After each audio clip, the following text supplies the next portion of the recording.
Hey guys, just out here getting ready for the reverse migration. So yesterday we had a lot of winds. We were picking up decoys. There's actually a few more that blew over tonight, so I'll go pick up those. But if you can see behind me here, so we got a bubbler.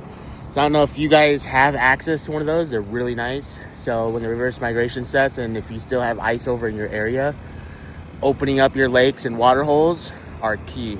They're gonna suck birds right in. And then last year we had really great success putting sleepers out around the hole there. We got a couple videos if you want to go back and look at those.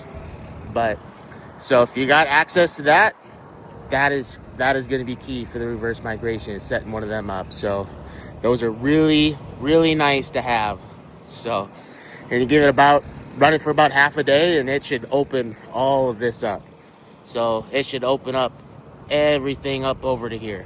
So, which will be real nice, and as get those reverse migrators coming back, they're going to be looking for water, and if you got a spot that's got water, they're coming in, baby.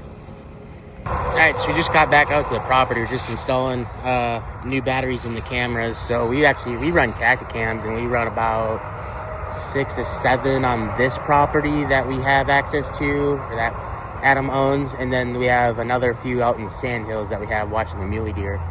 But anyway, yeah, we're just out here checking camera batteries, filling them up, getting them out here.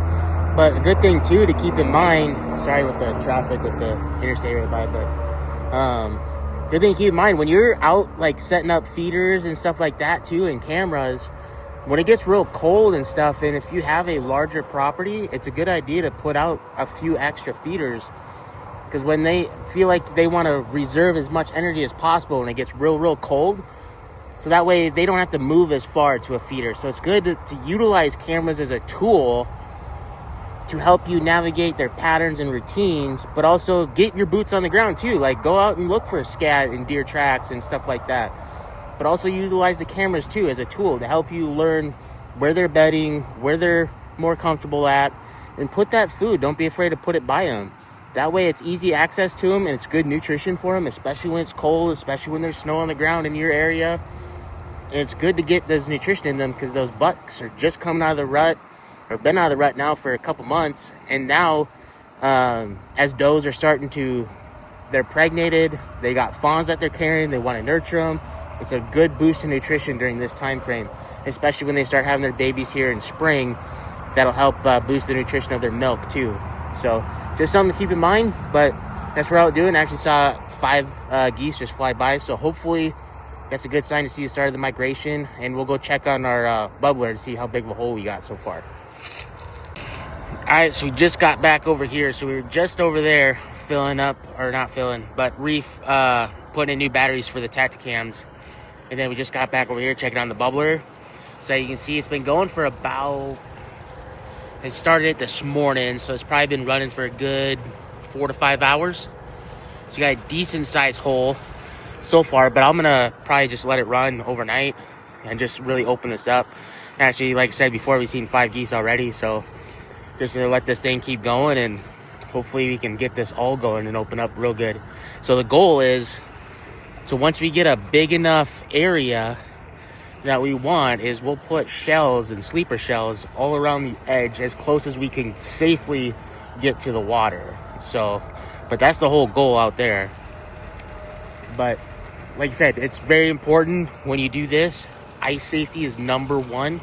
Make sure you're checking the ice. Make sure you have a chisel with you. If you know it's thin, even if you know it's not thin and it's safe, you think it is, it may not. You have no idea what that water is doing underneath. So that water, even though it's coming straight up, your bubbler could tip over at some point, or the current and the wind can change direction and blow that water under the ice and melt it and make severely thin ice. So I highly recommend chisel every step that you go, and also wear a life jacket. It's just safety is number one. So you just don't want to fall in when it's that cold. We tend to put ours where we can walk out, so we know it's not too deep. But if you have other bubblers and you're in pretty deep water, you know, it's just a safety thing. And not a good idea also to wear waders. So if you go in and you're wearing waders, you might be going down.